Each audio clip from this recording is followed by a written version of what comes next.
Our speaker tonight is Dr. Simon Martin, Associate Curator and Keeper in the American section here at the Penn Museum. He received his PhD from the Institute of Archaeology, University College London, and also holds an MA from the Royal College of Art in London. He is a specialist on Mayan hieroglyphic writing with a research that focuses on the history, politics, and religion of the Classic period. He has done extensive epigraphic field work at the UNESCO World Heritage Site of Calakmul, Mexico, and published widely on the leading role this kingdom played in Mayan history.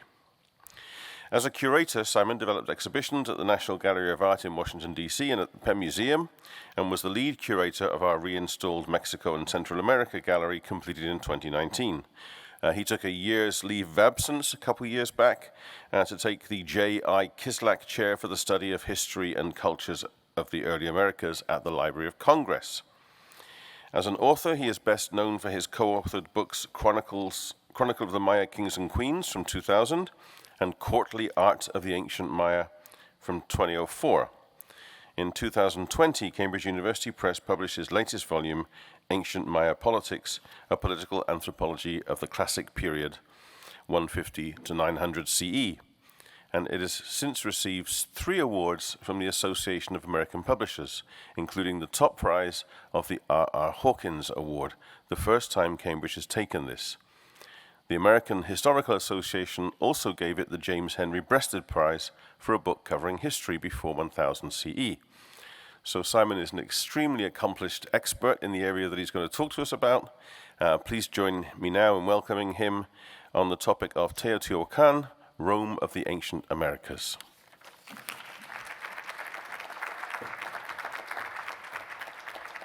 Okay. All right. Everyone can hear me? Good. Thank you, Steve, very much.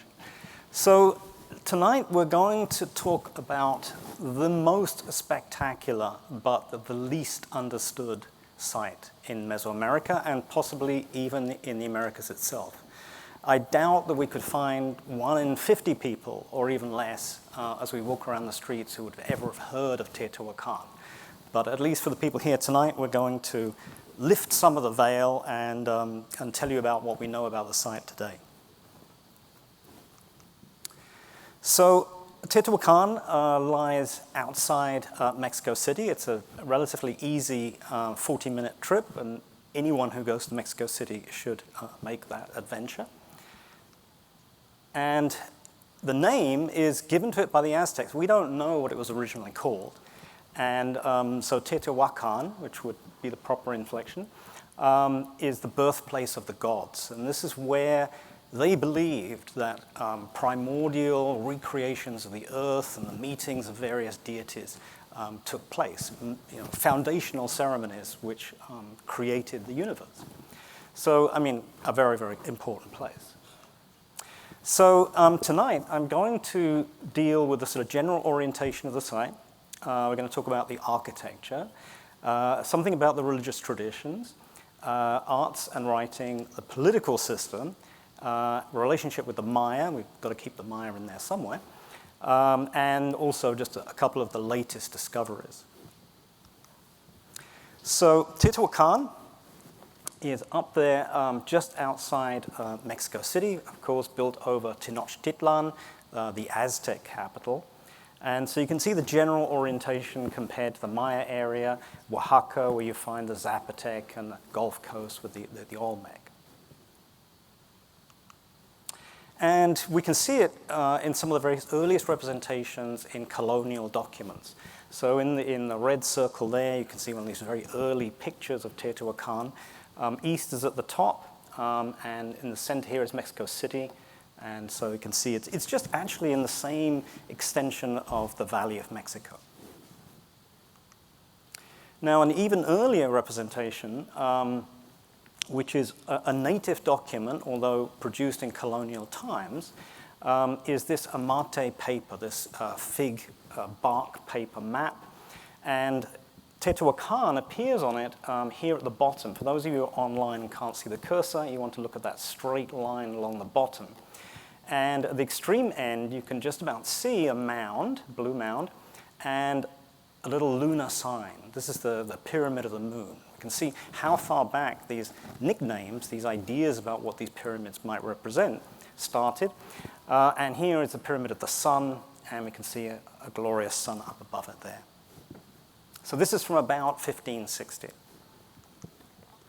Now, Teotihuacan was never lost. This was such a massive place that it stood out on the landscape. Everybody in that region knew and probably had visited Teotihuacan themselves. And it was a very big thing for the Aztecs, part of their mythology, and they visited the site regularly. Now, one of the great heroic pieces of archaeological mapping was done by René Mellon and his team, who created this map of Teotihuacan. When sites are mapped, very often people do the central architecture and then it sort of peters out. But Mellon and his team mapped pretty much the entire area of the valley basin, and you can see, get some sort of sense of the enormity of the site. Now, this is a chronology which extends all the way up until the Aztec period, when really the site wasn't occupied at all. The times we're going to be talking about and looking at are primarily here in the early Classic, up to the Xolopan period. And we think today that around 550 is where the great glory period of Teotihuacan comes to an end. So there's extensive burning in the center of the site, and it seems as if someone came in and trashed the place. People carried on living there. And in fact, the site probably wasn't majorly abandoned until late in the late Classic. So there was an ongoing population, but its entire power had disappeared. So here's one of our orientation maps. And you can see the density of these compounds we'll come to momentarily. But the buildings that we're going to focus on are the Temple of the Moon, the Temple of the Sun, down here, the Temple of the Plumed Serpent, and a bit later we'll mention the Plaza of the Columns. And all of these are linked by a so-called Avenue of the Dead. Now, of course, all of these names have been invented either by modern archaeologists or indeed earlier people living after the Teotihuacan period. Also, there is going to be a little mention of some of these other compounds that have been excavated outside the center. So here in just a bit more graphic detail, we can appreciate the relationship between the Temple of the Moon, the Temple of the Sun, and the Temple of the Plumed Serpent, which appears inside this quadrangle, the Ciudadela, and this is an exclusive area of the site. There are high-status so-called palaces along bordering the Avenue of the Dead. But obviously this is a simplified map. So this is looking south from the base of the Pyramid of the Moon. We're now looking down the Avenue of the Dead. Pyramid of the Sun on our left. And here in one of these glorious reconstructions, and I'm going to be showing a few of these, we're looking the opposite way. We're now on the Street of the Dead, and we're looking up towards the Pyramid of the Moon. Now, here you see it sort of nice and open, and we believe that initially that's the design. But if you go there today, you'll see that it's not open in that way. The street, the avenue has been blocked off by major barriers which you have to climb over. So its whole relevance and purpose changed at some point. And at one end, we come up to the Pyramid of the Moon, the second biggest pyramid at Teotihuacan. And we see it here in its glory. And here in one of these wonderful reconstructions one can find online. So this paint scheme, the way in which almost every surface at Teotihuacan was painted, would have been an overwhelming feature when you visited the site. Here we have a sort of palette of green and yellow and white, but they used almost all the colors. And at times, these buildings were just dazzling because they had very, very sort of dazzling, stripy patterns and a lot of figural elements as well. So before we go inside the Moon Pyramid, let's just talk about one of the basics of Teotihuacan architecture. And here we're seeing these kind of stepped platforms. They have a particular form, which you can see here, with these panels and these slopes. And we call those tuluds and tableros. And so this gives you an idea, the slope here, the panel here, and the sloping tulud up there. This is a very distinctive feature of Teotihuacan architecture. It appears obviously here, but it's a marker of Teotihuacan influence all over Mesoamerica. Whenever this kind of architecture is found, we know that at the very least they're referencing Teotihuacan. So inside the Moon Pyramid, we have work that has been ongoing through mostly through the 90s and into the 2000s. I was actually fortunate enough to be at the site when one of these, I think it may be Burial 2, was found. I mean, it was so early days we didn't see anything. But Saburo Sugiyama, who's done some of the most extensive work at Teotihuacan, did the tunneling, which revealed these different layers. And you can see, and the color's a little bit confusing, but you can see that there are multiple buildings overlapping each other. So the Pyramid of the Moon isn't one single structure, it's actually multiple structures. And what's called burials here is possibly a little bit misleading because we really think of them more as dedicatory caches. So these are ritual deposits, probably not tombs for individuals.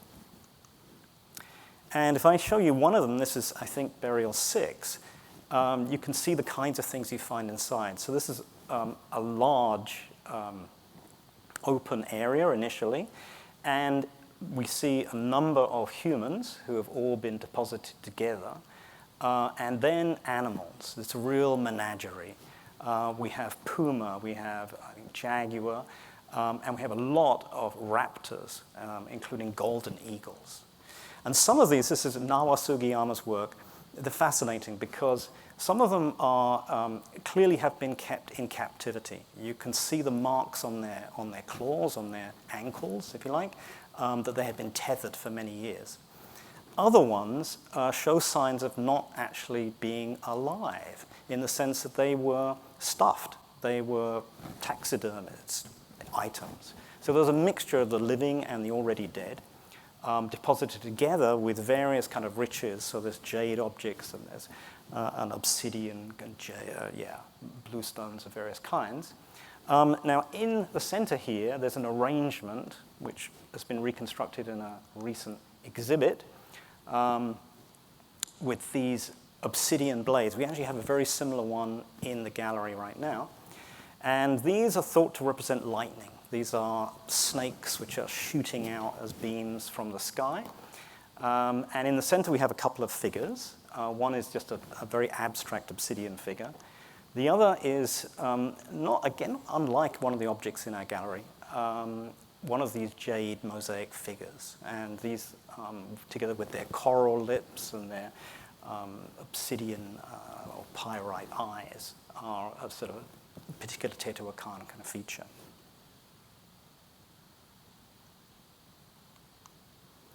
So next, we're going to have a brief word about the Pyramid of the Sun. This was the first to be reconstructed. Leopoldo Bartres did the work there in the early part of the century. A lot of that reconstruction work was very, very hurried and not particularly archaeological. So people today would have done things slightly differently. Investigations seem to suggest that both the Pyramid of the Sun and the Pyramid of the Moon were erected very quickly. So these come from the same period. As you see in multiple versions, so these versions are following each other very rapidly as well. And this comes from around 100 CE. So this is the beginning of the kind of Gloria period, which is from 100 to, say, 550. So it's not as if these things were developed later on. The original plan of Teotihuacan included these massive structures. And this is just a bit of a section showing the ways that people have been looking at the building materials that made it up. It's obviously an enormous structure. But I'm showing here this, which is what flows underneath the pyramid, because there is a cave system. which tunnels right underneath. And I say tunnels because originally it was thought to be natural, but since people have essentially decided that it's human-made. It ends in a chamber with these different branches, and this evokes some of the mythological ideas about multiple caves as places of origin, particularly for humankind.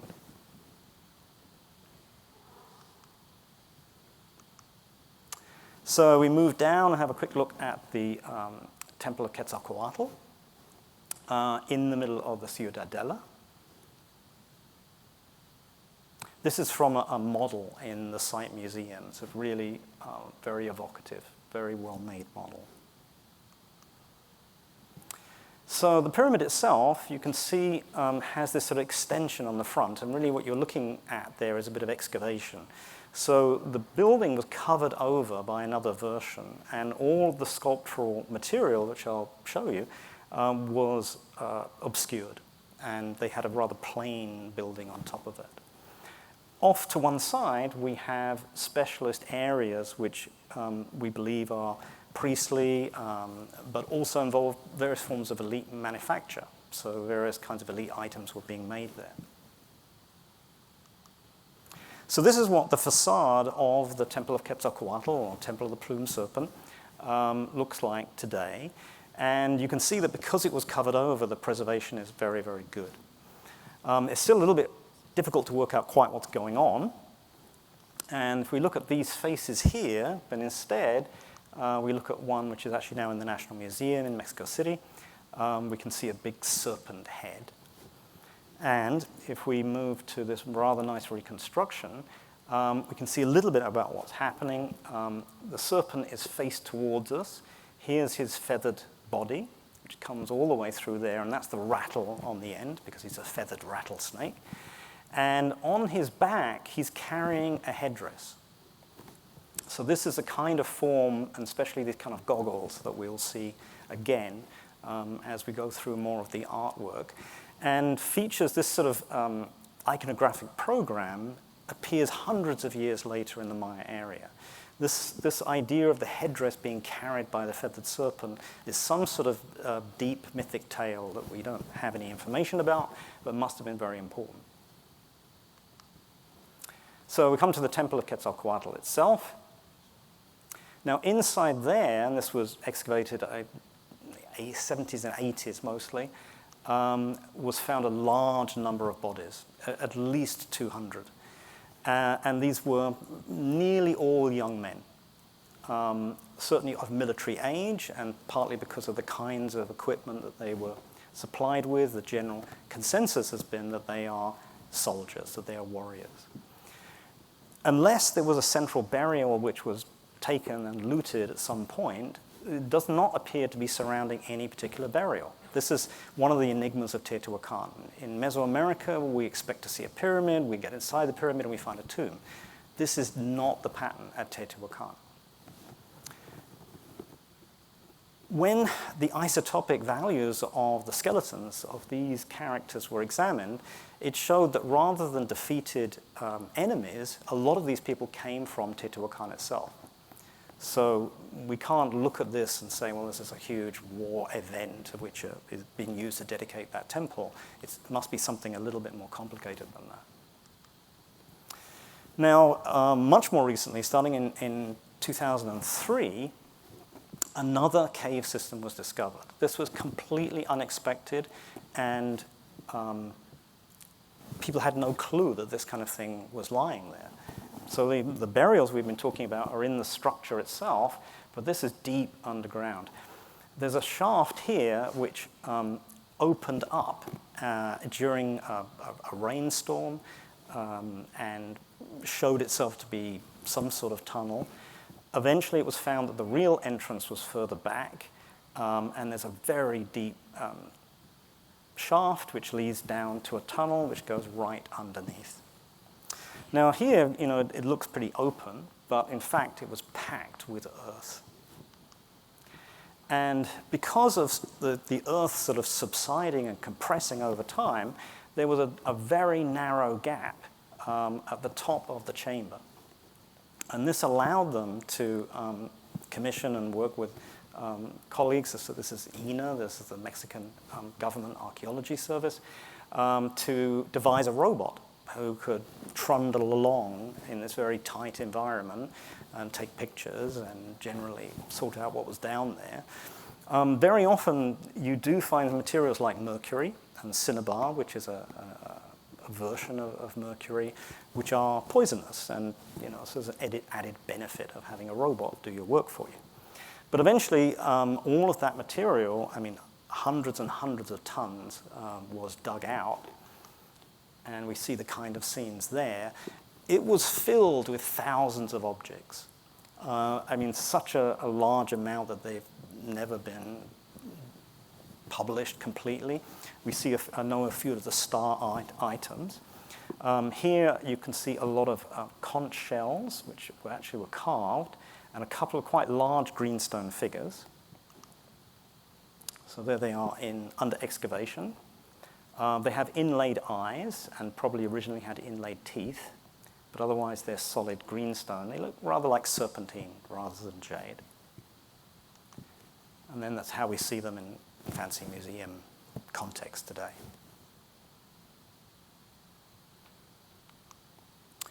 So Teotihuacan, I mentioned, was enormous.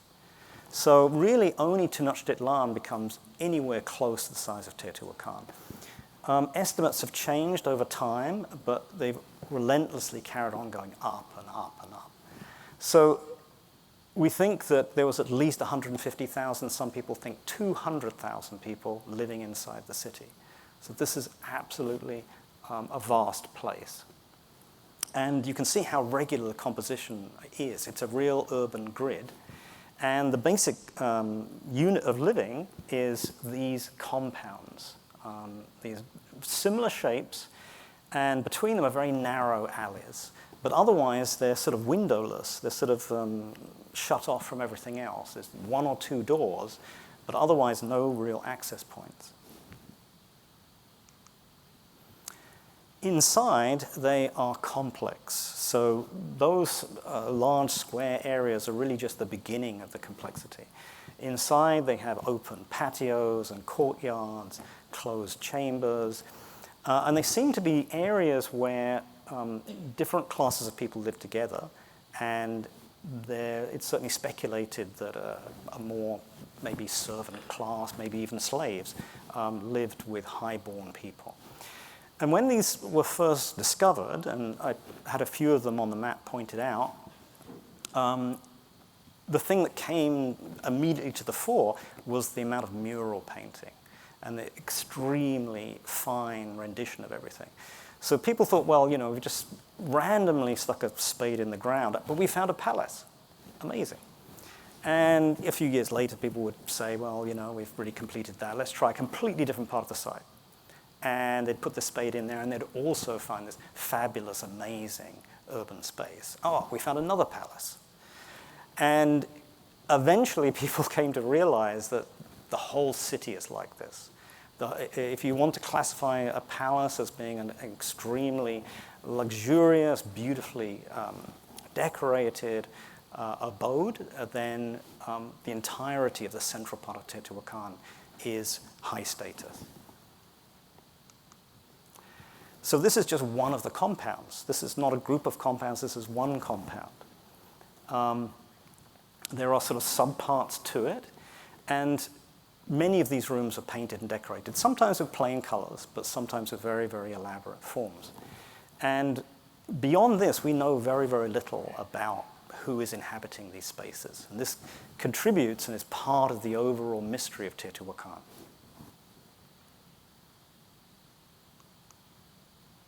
So here we see a really nice cutaway showing some of these elaborately painted rooms. So you get some idea of the scale of how much painting is going on. Pink and red and orange are the dominant colors, but we also find black and yellow and green and blue. What about the people? What do we know about their lives? Human renditions are not uncommon in the murals, but they never seem to depict ordinary people going about their daily lives. This scene, which is full of kind of witty and amusing little games, there's also some ball game issues with people bouncing around. This is a rendition of paradise. This is a watery paradise world which people are living in the afterlife. So this is their ideal of where they would end up, in a world of flowers and beautiful smells.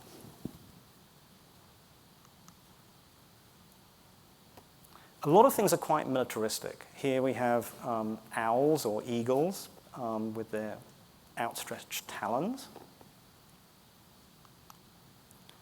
And another beautiful reconstruction here just gives you a sense of what the interior space, how elaborately it would have been painted. In a lot of the times, and even down in the gallery, I think describing it as the painted city gives some sort of idea to people, because it had sculpture, and we'll see some more of it, but painting was its real art form. And these spaces were used for ritual. So we have temples, we have big spaces that we can imagine being used for religious purposes in the main parts of the city, but even inside these houses, there were clearly little altars and little temples. And here we have a sort of miniature temple with a little false temple at the top, and these merlins which appear on architecture, and the tablero form which we see everywhere. So religion is going on everywhere. And there are some things we understand about Teotihuacan religion and lots of things that we don't. There is a great goddess. This is sometimes a very fearsome lady, combined, as you can see here, with fangs and sort of precious jewels falling out of her hands. This is someone who doesn't appear in the same way again. If she is the same or comparable to a later deity, then we don't see that connection. So this is something that seems particular to Teotihuacan. Jaguars are a very big thing, but of course they're anthropomorphic. They wear headdresses. In this case, it's a very abstracted eating of human hearts. We see priestly figures, lordly figures, involved in divination or ceremonies of one kind or another. This is a very common form of an incense bag, and then the incense itself expressed as shells and jewels. But this is a speech scroll covered in the same sort of beautiful, precious material, and this represents song. This is poetry or singing of some kind. But a very heavy, elaborate headdress with probably a kind of coyote, mythological coyote. So the one area where the murals come into some other kind of form is here on ceramics, and they're painted and stuccoed ceramics. This is really murals in pot form. Teotihuacan developed these tripod flat cylinders, and they seem particularly designed to carry illustrations. We do have carved ones as well, and of course they tend to survive a little bit better because stucco can be very fragile and peel away. And so we're lucky to have a few, including the one in our gallery, which shows some of these color patterns. We will be looking at this kind of motif again, so keep in mind these tassels up here and the goggles. They had a whole tradition of what seemed to be incense burners. And this gets into all sorts of speculative areas to what these things are actually represent. At the heart of it, we find a human who may actually be dead. This may be a mummy bundle. And surrounding this, sometimes is a very obvious temple. There's actually an architectural structure. Other times it appears to be made out of all sorts of zoomorphic elements. In this case, we actually have elements which are related to butterflies. Many of these appear on the art market and not found in central Mexico, but actually at other places which were influenced or were in contact with Teotihuacan, particularly in Guatemala. A lot of these objects have been found in Guatemala. And then the masks. These are probably the kinds of things that sit here. They're probably the same thing. There's a good idea that most of these, which are always young, beautiful faces, are representations of the Teotihuacan maize god. Because it's usually made, this is a gray one, which is unusual. They're usually made of certain kinds of greenstone. Again, inlaid shell, teeth, and obsidian or pyrite eyes. Of course, they're not real masks. They're not anything someone could wear. You can't see through them. But they're always, and this has actually attachments for earrings. But we see up at the top there one of these drill holes, and these have been attached to something. And certainly we know in later cultures like the Mixtec, masks a bit like this would be attached to mummy bundles. So this would be the face of the dead person, and their sort of rebirth as the maize deity. Now, of course, working on the Maya, we have revolutionized the field by understanding the writing system. At Teotihuacan, for many, many, many years, there was a belief that there was no writing. And the people who did believe there was writing really struggled to combine some of these elaborate artworks and see them as something related to text. But since then, we really have found Teotihuacan writing. So this is what I've been explaining this. So this is La Ventilla. It's one of these compounds, and it just has a plaza in the middle with all of these lines, and they've been painted out, and in each one is a hieroglyph. And that's the system there. So we can see lots of strong similarities with Aztec. There are motifs that definitely repeat. There are animals, there are headdresses, there are arrows and whatever. There's nothing here which is directly linkable to language. And this comes into the real conundrum, which is what kind of people lived at Teotihuacan? What language did they speak? A lot of people have wondered if this is an early form of Nahuatl, so the language that the Aztecs spoke. But there are other contenders, whether it's Otomi or whether it's Totonac. These are peoples who could quite easily have been in this area at this time. I hope that one of these days we'll be able to work that out, but at the moment we're really not sure. Here we see some paintings currently in San Francisco which show these plants, these flowering plants and the root systems, but in the center of the trunk we have emblems, we have glyphs. And these are the kinds of things that people, one of my colleagues, Gordon Whitaker, has tried to see or has interpreted as Nahuatl writing. So these are the kinds of things that are very much under debate at the moment. So this leads into and connects to one of the really big questions, is how was Teotihuacan governed? Remember, we've been looking, imagining that we're going to find some fancy tombs, and in fact, they don't really exist. We see dedicatory caches, we see people who have been ritually killed, we see fancy offerings, but we don't see singular people being honored in that way, or certainly the way you would expect in the classic Maya. So it's a conundrum. And in the absence of evidence, of course, there's a wonderfully wide variety of interpretations.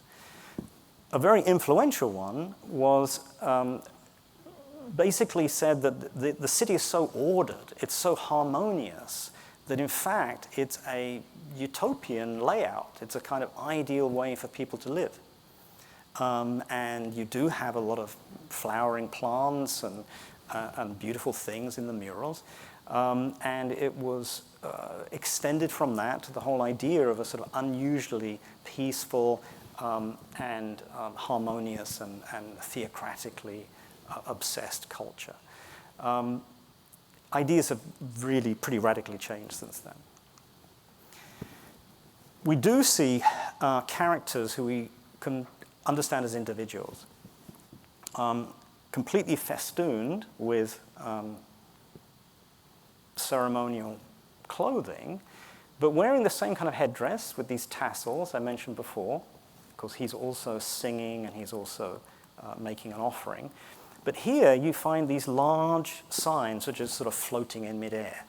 And that's usually a bit of a, it's a bit of a signpost that you should be thinking about these as potential writing. And we have a repeat of the headdress as if it's some sort of title. And this one is specified with this eagle claw. So this really looks like a personal name. It could be a title, but it does tend to look like a title plus a personal name. And we see some more on this really beautiful little bowl. It's all carved pretty much on the underside.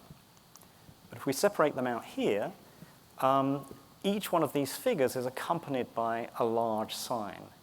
And these essentially are hieroglyphs. There was a period when large glyphs, as large as the characters who are being depicted, just didn't seem like writing. It doesn't fit in with what we see with the Maya and the Zapotec. But no, this is Teotihuacan writing. They had an emblematic form. That doesn't mean to say it wasn't linked to language. The problem is penetrating these emblematic signs to understand what language they're in. But it certainly sets up the possibility that there are elite figures, and potentially that this is a dynastic list, that this is a series of governors or kings of Teotihuacan. So some of these issues become illuminated because we can go into the Maya area and see the relationship between Teotihuacan and the Maya and get some really interesting extra data. We start actually at Teotihuacan because here and there pieces have come out of the ground which are not particularly Teotihuacano. This is using imagery which is straight out of a very early classic Maya template. The same vessel has these curls here, which are quite like things on the Gulf Coast. This seems to be a sort of mixture of different regional styles. But certainly whoever made this had very intimate knowledge of Maya art and may, in fact, have been a Maya artist. Certainly there are people impersonating Maya art. We actually have one in the gallery where they really don't quite understand what they're depicting. But because we know Maya art, we know what the originals would have been. Then we come to something which is really revealing. This is from an article by Jesper Nielsen and Christoph Helmke.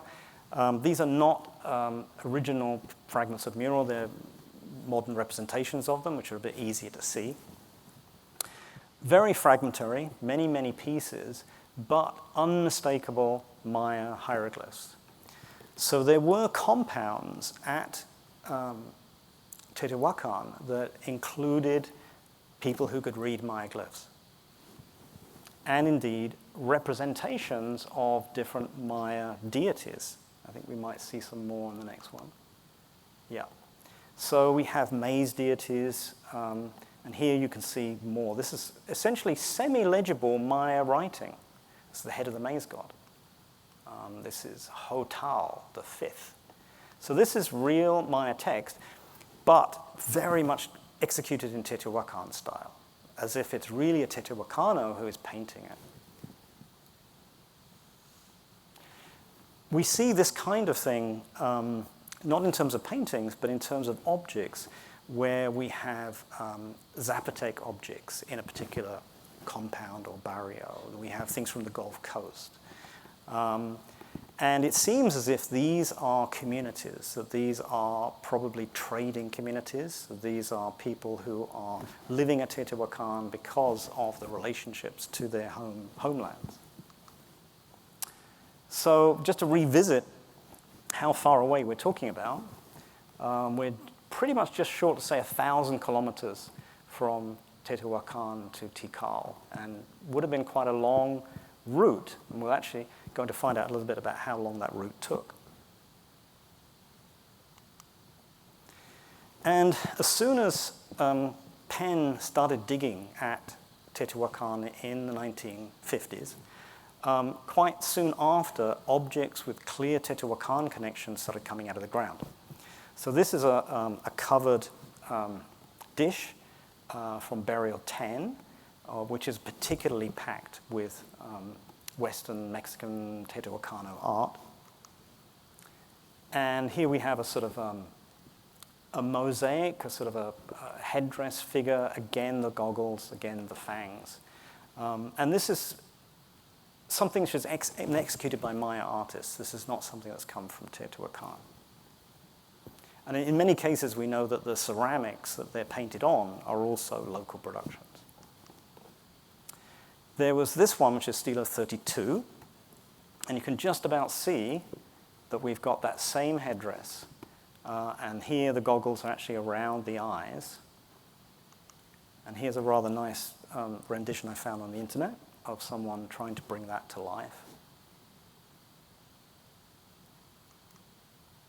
And most of all, we had Tikal Stela 31. So this is found in the early 1960s, I think, under Temple 33, and it was a cached monument. So it was something that used to be somewhere else and was used in the dedication of this particular temple. If we look at some of the motifs, then you can see just how stridently Teotihuacano they are. These are shields. These are flexible rectangular shields decorated with these same kind of motifs and visages of rulership. Now, one particular vessel has been extremely important, and I'm only showing a section of it here. Unfortunately, the original is lost, which is a great shame. Maybe one of these days it'll turn up, but it was stolen, so we don't have it anymore. But we do have some photographs, and we do have some rubbings, and we do have some beautiful renditions of it. And what the entirety of it shows is, and we have to imagine out here towards the right-hand side, there's a building which is in Teotihuacan style. And there are a group of characters, of warriors, wearing Teotihuacan clothes, and particularly with these darts and atlatls, so spear throwers. So these are clearly warriors. Two other characters behind them are wearing the big tasseled headdress, and they're carrying tripod vessels. And they're heading towards people who are not dressed like that and are seated on buildings which merge some features from Teotihuacan and other features that look very Maya. From the beginning, people have interpreted this as a journey, and that these are people traveling from Teotihuacan to the Maya area. And as much as it's always very hard to interpret a purely visual scene, I think everyone has been fairly convinced that this is the best possible interpretation. So a journey from Teotihuacan to the Maya area, and this is one of the objects that caught the imagination of Tatiana Proskourikov. Now, you may remember her from other talks as the person who was so involved in the decipherment of Maya writing. Well, this is a lady who had many, many good ideas, and some of them are buried in quite obscure publications.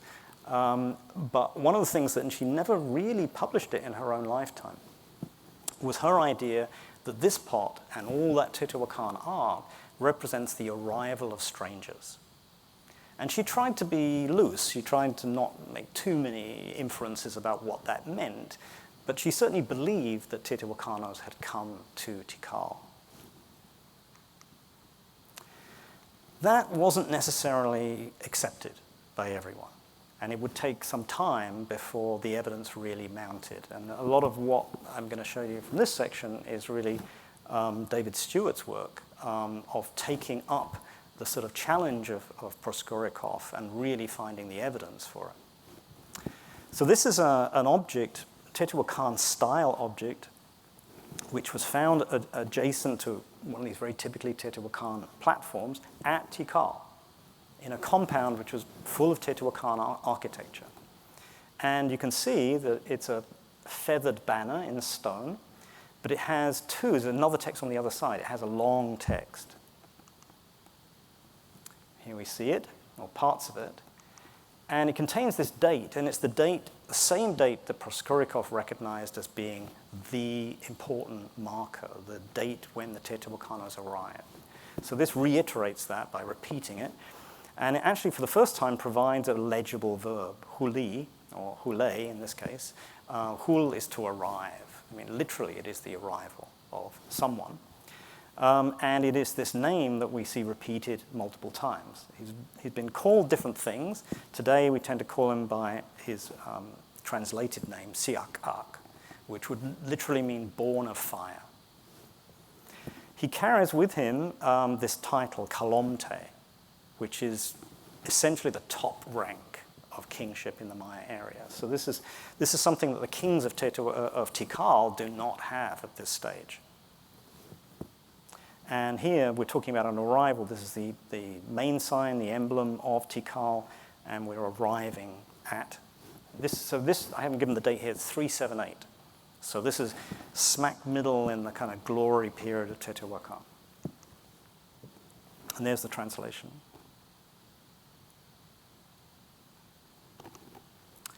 And just a close-up of his name. He was called some really dire nicknames. Smokey the Frog was one. But thankfully, we're past that.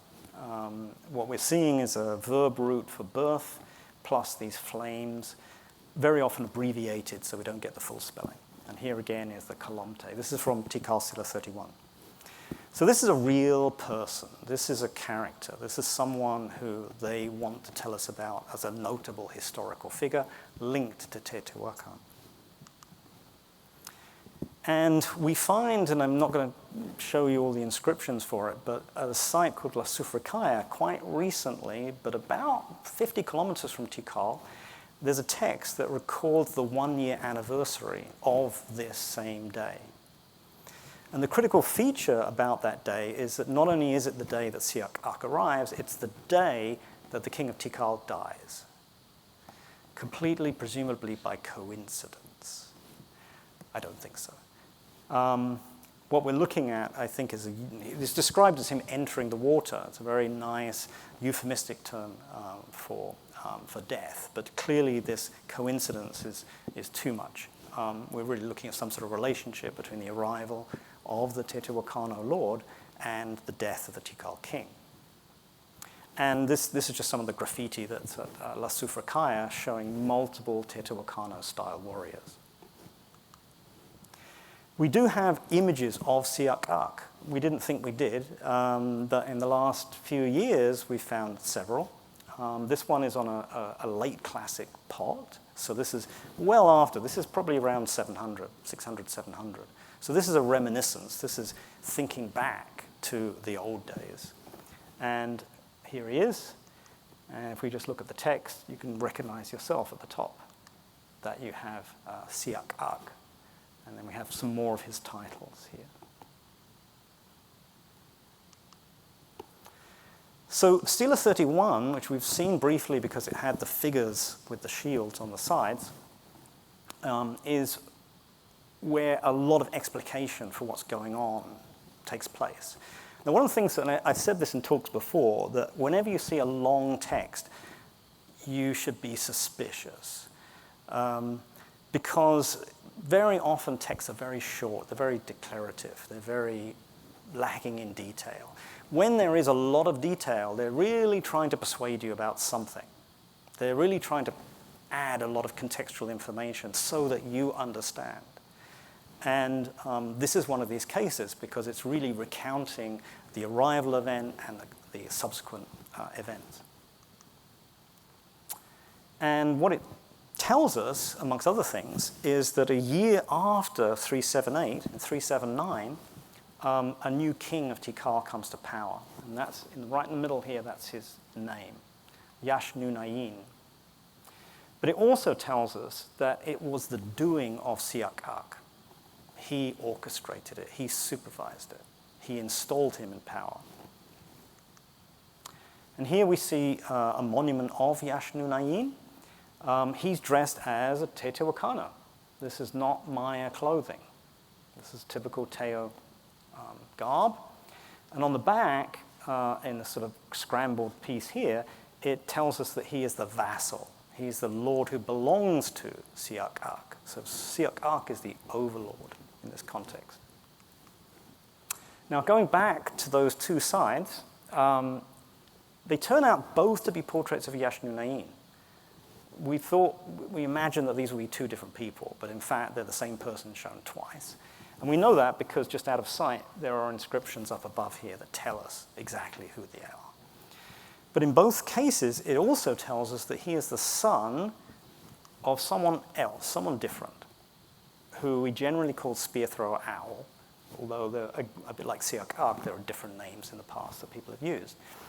What's interesting about him is that he has elements which are Teotihuacan. This glyph, which represents a hand holding an atlatl, we don't see that in Maya glyphs. This particular kind of feathered shield is also not very typical. And he turns up time and time again. So now we're sort of zeroing in. We found out that Siak-Ak is very influential in this process, but spear thrower owl is a different order. He's above everything. Here we see the owl looking at us head on, and then we see the spear thrower and more phonetic elements of his name. At the top of the marcador, which is that feathered banner I showed earlier, we see his name emblazoned in the middle. So again, the owl and the atlatl, the spear thrower. And his name appears in various versions. Some are actually quite phonetic. So we know that in Maya, the first part of his name was Hatsom, the striker. And that seems to be the name for a spear thrower.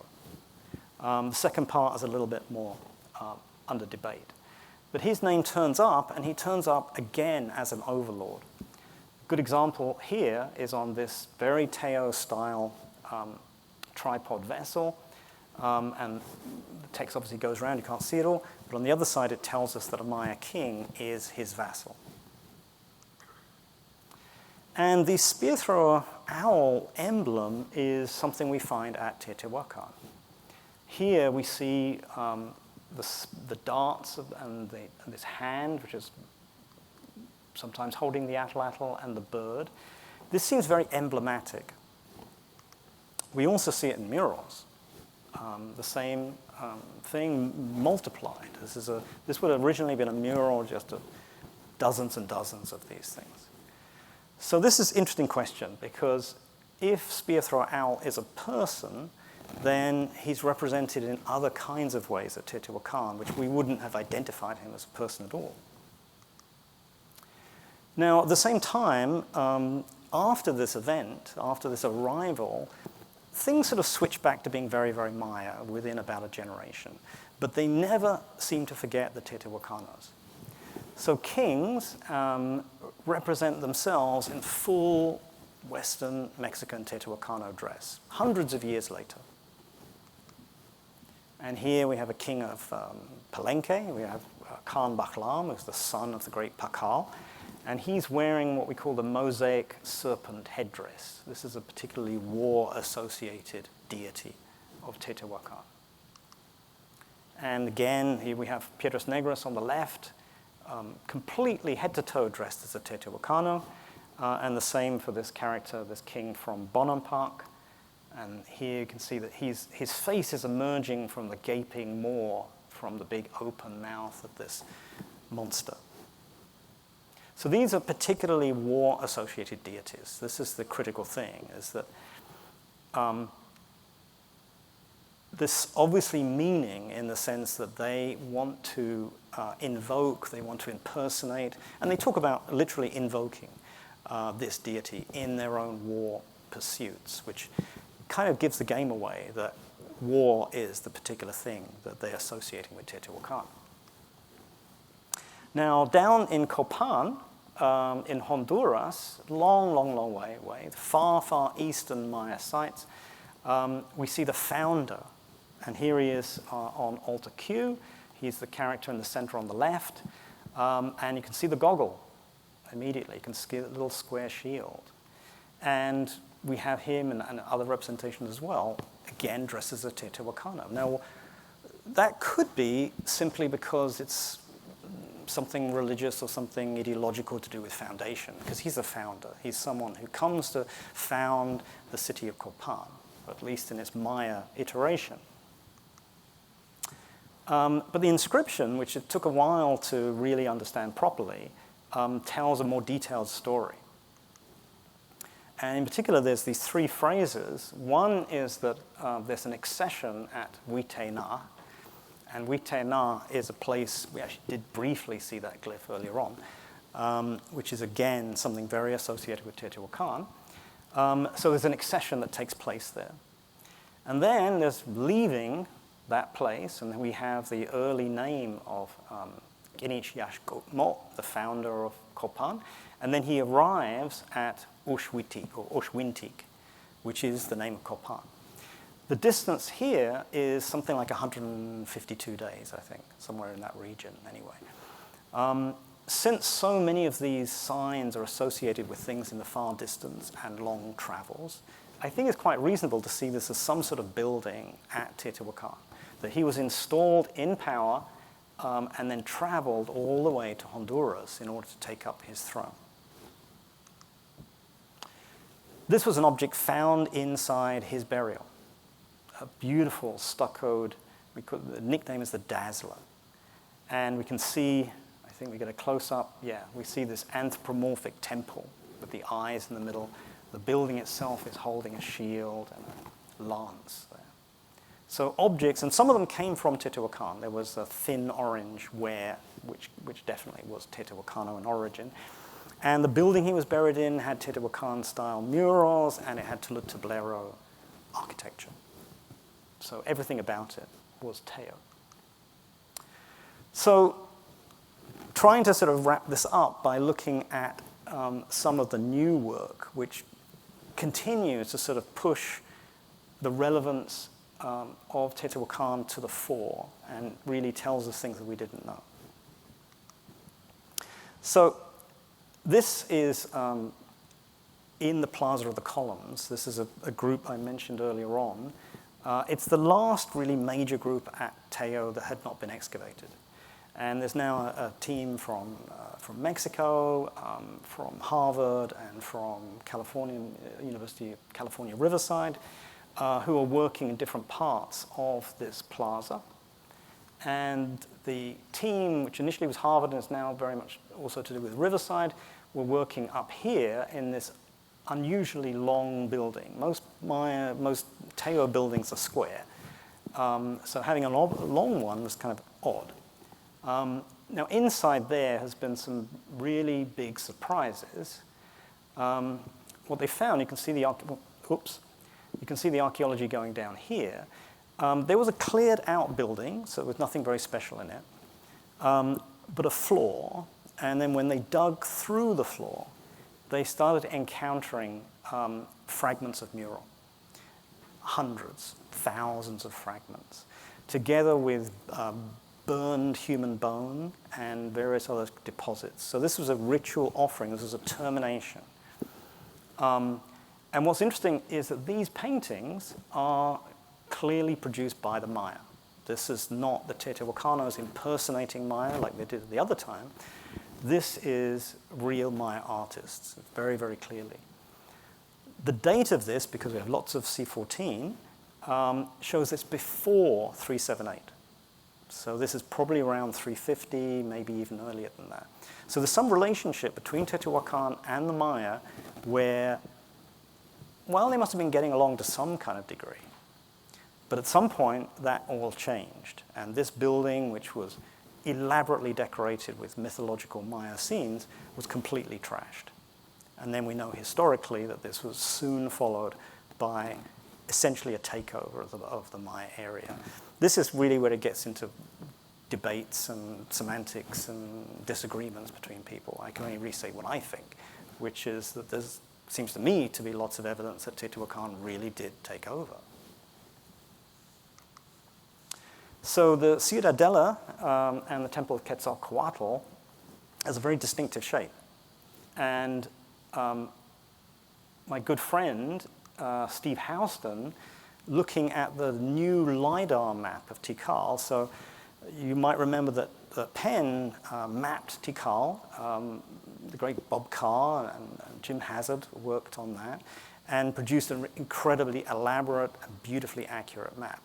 And there's really only one single place that they didn't really see a building and they thought that it might just be topography, and it was just here.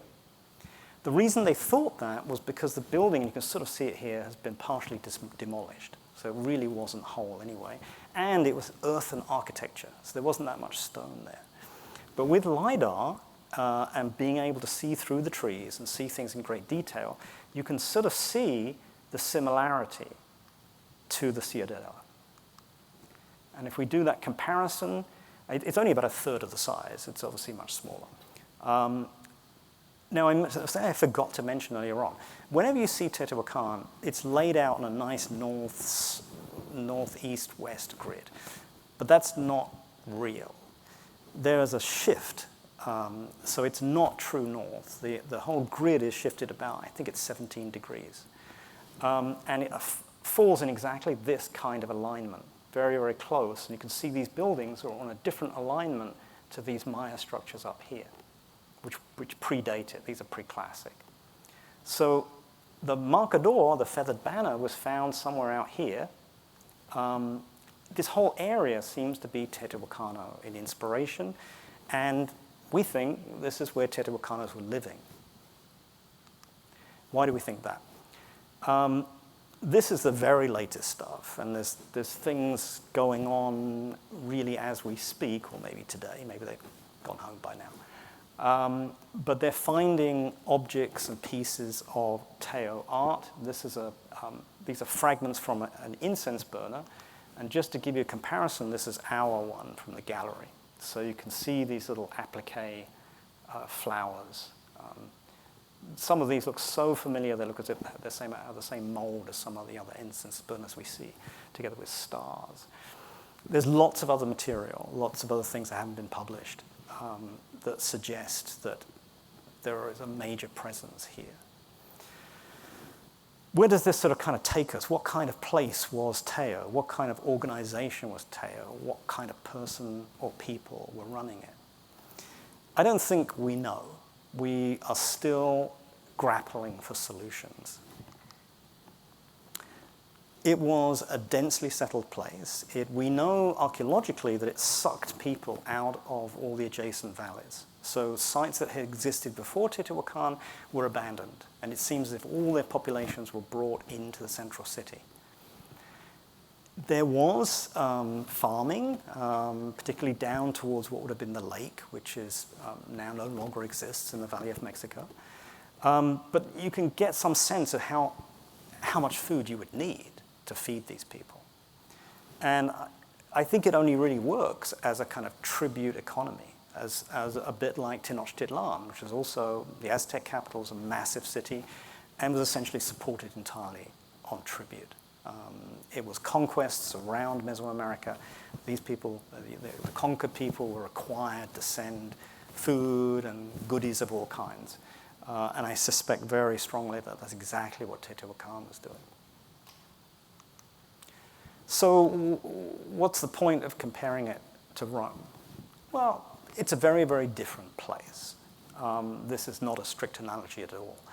But if we want to imagine a very, very powerful place that was famous throughout its region, so in the way that Rome was famous throughout Europe for hundreds of years, Teotihuacan was famous throughout Mesoamerica for hundreds of years.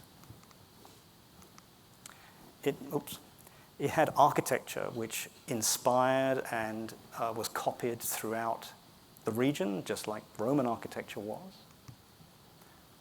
It was a military power, and a lot of what we see is not its sort of cultural conquest, but its cultural conquest, I think, following military conquests. And it had individuals picked out. Well, the Maya certainly give us individuals. They give us Siak-Ak, and they give us Spear Thrower Owl, of people who seem to be responsible for this. Whether they are rulers, lords, part of an oligarchical system, we don't really know. I think that is still very much up for grabs. We have war gods, Mars in this case. We've seen the Teo, they had the mosaic war serpent. And we have people who dress like their heroes. This is Louis XIV as a Roman emperor, and George Washington as a Roman general. And I think we know how much America has taken from the Roman Empire. It's the Supreme Court, if you didn't quite recognize it. But Teo is its own place. It did not have the kind of territorial system that the Romans instituted. It was what we call a hegemonic empire. It was a kind of loose hand of power. But whatever it did, it was very, very successful and did it for hundreds of years. And we're still working day by day, week by week, trying to find out why and how and who did it. And with that, I will thank you very much and take any questions.